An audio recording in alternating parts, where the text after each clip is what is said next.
tonight. Thank you so much for being here. You are always the best Democratic club to be in front. And tonight I really want to talk to you about why I'm running for Congress.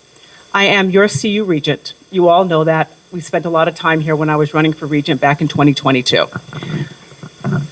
I am the only candidate in this race who comes from a working class background. I was raised by a single parent father who was an Air Force vet and a black Texas cowboy. My father taught me that determination and hard work is what matters. I carry my dad with me every day. I am the only person in this race who paid for her own college education. And it was because of the work of Regent Rachel B. Noel, the last black woman elected to the seat that I hold. She was the one who created the program that allowed me to be a University of Colorado Boulder graduate. And I am forever thankful that I stand on her shoulders. That's why I fight so hard to make sure that our Pell Grant system and that our public school system is strong, because I would not be standing in front of you without Pell Grants and a strong, strong public education system. I am the only person in this race who has worn the uniform of our country. I am the first black woman commissioned through the Naval ROTC unit at the University of Colorado Boulder. For all of the women in the audience, you know how hard that was when there was only 2 women in the battalion at the time. I'm proud to say that today, there are over 29 women in the University of Colorado Boulder battalion. Through being a military officer, I learned what determination means, and I learned what it means to fight for this country and to fight for values that matter. I'm the only person in this race who has opened businesses.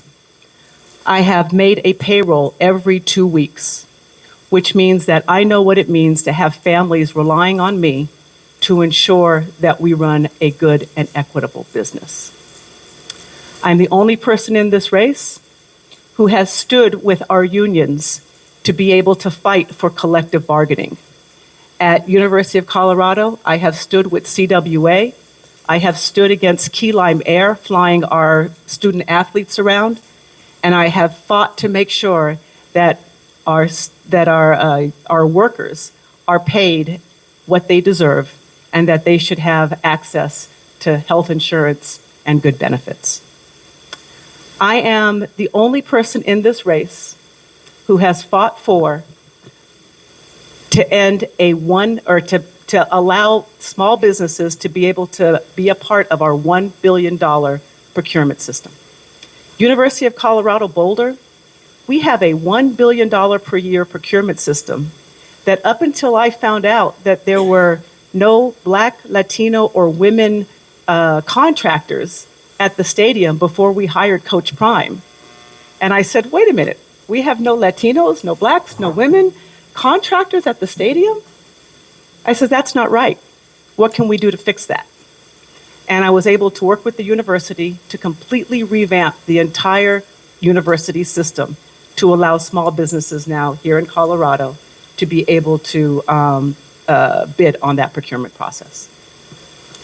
When I think about all of the things that I have done as a Democrat, the things that I am most proud of is I am the only person in this race who has raised money for Democrats and has fought for Democrats. Yep, I was on Barack Obama's National Finance Committee before anybody knew what a Barack Hussein Obama was. I was able to bundle for him and raise over $1 million. At my home in 2019, I stood with over 172 women at my house, and we raised over $180,000 for Senator Kamala Harris to be able to run for president. Thank you. I'm so proud of that, so proud of that. But what I'm most proud of, I'm proud of Barack Obama and Kamala Harris, very proud. But the other thing that I'm really proud of is 2 years ago, I started my Warrior PAC. My Warrior PAC has fought to make sure that Democrats here on the local level have the opportunity to be able to fight MAGA extremism. I am so proud that the Warrior PAC supported the 3 city council members in Aurora, Colorado, that were able to remove MAGA extremisms from that city to be able to help that city move forth in a place that was equitable. Y'all, I stand for democratic values, and I fight for democratic values, and I fight for the things that are important to us. I'm also very proud that I am the only person in this race who fought on all 4 campuses at the University of Colorado to not allow concealed weapons on campus. Yeah. The doctors at CU Anschutz came and spoke to the regents, and they said that they were not comfortable having people with concealed weapons in their birthing rooms, in their operating rooms, because those situations become tense when your family is under pressure. I agreed. I brought forth a resolution to the CU Board of Regents that says we should not have concealed weapons on campus. Interestingly enough, Children's Hospital does not allow weapons. Veterans Hospital does not allow concealed weapons. Imagine that. The VA does not allow concealed weapons. Yet right in the middle, CU did. I was the only regent that voted to end concealed weapons. Sadly, it did not pass because on that board you have to have more than one vote. I believe in what we can do together, and I believe what we can do as we move forth together. I believe that here in Denver, Colorado, and as you look at CD1 and who you're going to elect for your next congressional leadership, you don't have to guess what it is that I am going to do. You can look at my record. My record has been here. For 20 years, I have been showing up for CD1. I have showed up for communities of color. I have showed up for women. I have showed up for our LGBT community. And I have shown up here at Windsor Gardens for you. I show up. That is my record. That is what I will do when I am a congresswoman. You don't have to guess at what I will do, because what I tell you I'm going to do, I've already done.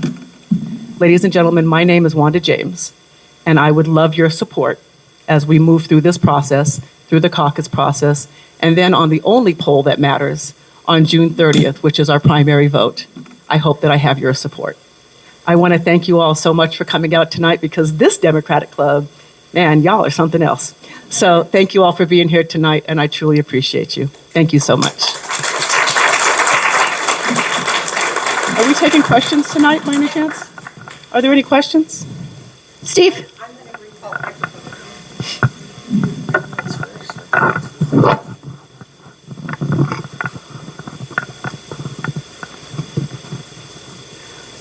I understand the reason you were censured by your fellow Board of Regents was because you interfered with some scientific study that cast some kind of bad light on the effects of smoking too much dope. So I'd like to hear you address that.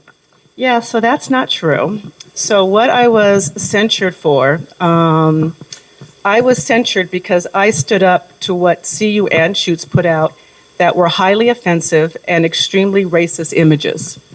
And those images that they put out were funded by the Cannabis Tax Fund, which, as you all know, I own a dispensary, and our dispensary pays into the Cannabis Tax Fund. And the images, I'm just sitting here, I'm looking for the images because I want you to see them, because so many people are misinformed on what that was about.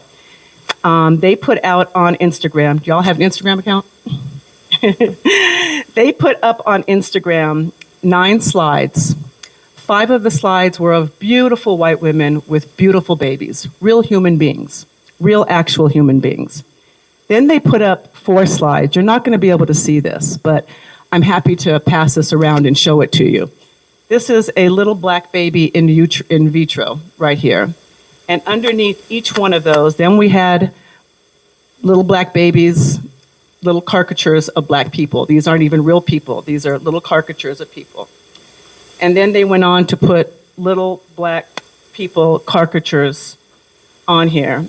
And under each one of these horrible images, caricatures of black people, not even real pictures, horrible caricatures of black people, they put underneath those that said that if your mother smoked a joint while she was breastfeeding, that you would be ignorant, unable to control yourself, more than likely a drug user, and no ability to be a good person in society.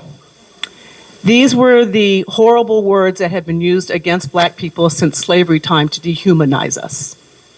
I said, these images were put out by a $6 billion research institution. It doesn't get any more racist or disgusting than this. I called it out, and I called it out hard. And I will call out racism and misogyny and hatred. I will call it out hard 100% of the time, even if it means as a detriment to me. And let me be clear, the 7 white regents stood with the MAGA Republicans to censure and sanction me. And they brought in a law firm from Colorado Springs to find me guilty, a Trump-aligned law firm, to find the one black woman on the board guilty for calling out this racist, horrible imagery. That's why I was censured. And I would do it all again exactly the same way that I did it. Thank you. Sir. Right behind you, right behind you. Oh, you were right here. Could you tell us what would be the 5 bills that you would have priority passing if you're elected? Exactly. The very first thing that I would fight for to make sure it gets passed is the John Lewis Voting Rights Act. If we can't have fair and equitable elections in the United States, then we do not have the United States at all. The second thing that I would pass would be to allow for full funding of FHA and to be able to allow people to be able to own homes, to be able to own their first home. Why is that important to me? Because that's where the idea of generational wealth begins. Secondly, fully fund Medicare for all and allow for us to have a healthcare system where people don't have to go bankrupt should you have a broken arm or need a kidney replacement. Just FYI, just so you all aware, my mother is British, and my British family is confused why we as Americans do not have health care. I think that was 3. The fourth thing that I would fight for, as I said earlier, is to make sure that public education is fully funded. I am a result of an amazing public education system right here in Colorado, all the way through. So those things would be dramatically important to me. And the last thing that I would do would be change or fight to be able to change our tax system, because people who make over $1 billion should have to pay their fair share. There is no reason that a billionaire in this country should be paying less taxes than our school teachers and our fire department. Was that 5? Did I get them? What else do we have? Hey. Why should we trade to get seniority for you? 100%. Being senior and being effective are 2 different things. And the idea that, that part, the idea that you require anymore in Congress that seniority is what is required to be effective, I say look 1 district over. Joe Neguse, been in office less than 6 years. He's passed 7 bills. He's number 4 in Congress. Diana DeGette has been in office now for 30 years and she's passed 2 bills. Jason Crow has been in office for 4 years. He's passed 2 bills, and he is moving up in seniority every time we turn around. He's getting more and more and more seniority. Brittany Patterson, been in office for 3 years, and she passed 2 bills last session.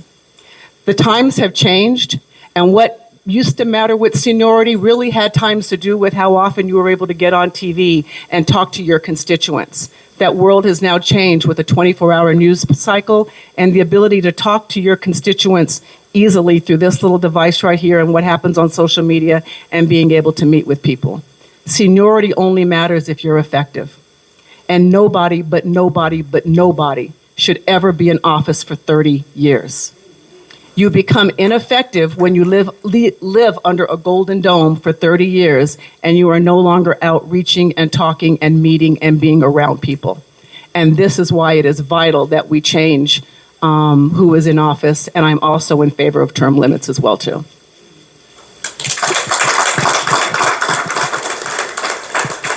I have a question. Ma'am. Well, I have a written question. What are your thoughts on the Lime Charter airline contract with CU? I'm And glad for your information, that's the charter that is also transporting immigrants So, once again, under ICE. I am the one regent, once again, that our last board meeting, I stepped down off of our dais, I walked out, and I stood with the protesters that were protesting Key Lime Air. I think that it is a moral issue that we have Key Lime Air moving our student athletes around, many of which, most of which, happen to be Black and Latino, and the fact that that same airline is deporting their families. That airline has safety issues, and they have sent letters upon letters upon letters to the regents. I stepped down off of the dais in our board meeting to go outside and stand with the protesters. It's on Channel 9, my words and my standing with them.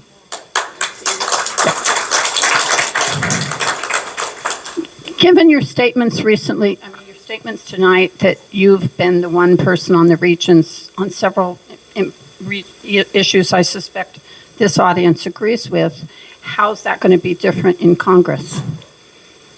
How are you going to be more effective? I am one of the most effective regents that there is. Like I said, I was the one regent that was able to change the $1 billion procurement system. There was three of us that stood, was myself, Alana Spiegel, and Elliot Hood, that stood with collective bargaining. Look, just because I'm a fighter for us doesn't mean that I do not have the ability to have people come together. I've done it my entire life. As a matter of fact, in all of the businesses that I have started, I've had to work with different aspects on different crosses or different parts of the aisle. I've had to work with people that don't like each other. When we were able to end the drug war here in Colorado and legalize cannabis to stop communities of color and poor people from going to jail for simple possession, that took everything that we had to be able to have community with everybody and to make that happen. I have absolutely no issue of doing that. But once again, make no mistake, when people are not debating policy and different ways that we do things, but they're debating hatred and misogyny and racism, oh, I'll stand alone every day on that if that's what it takes to fight. So I am one of the most effective regents that has ever stood on this board. Okay, thank you. Any other questions? Any questions? Thank you so much for coming here. Thank you all for having me. And Windsor Gardens, I just love being here with all you all. Thank you so much for doing this tonight.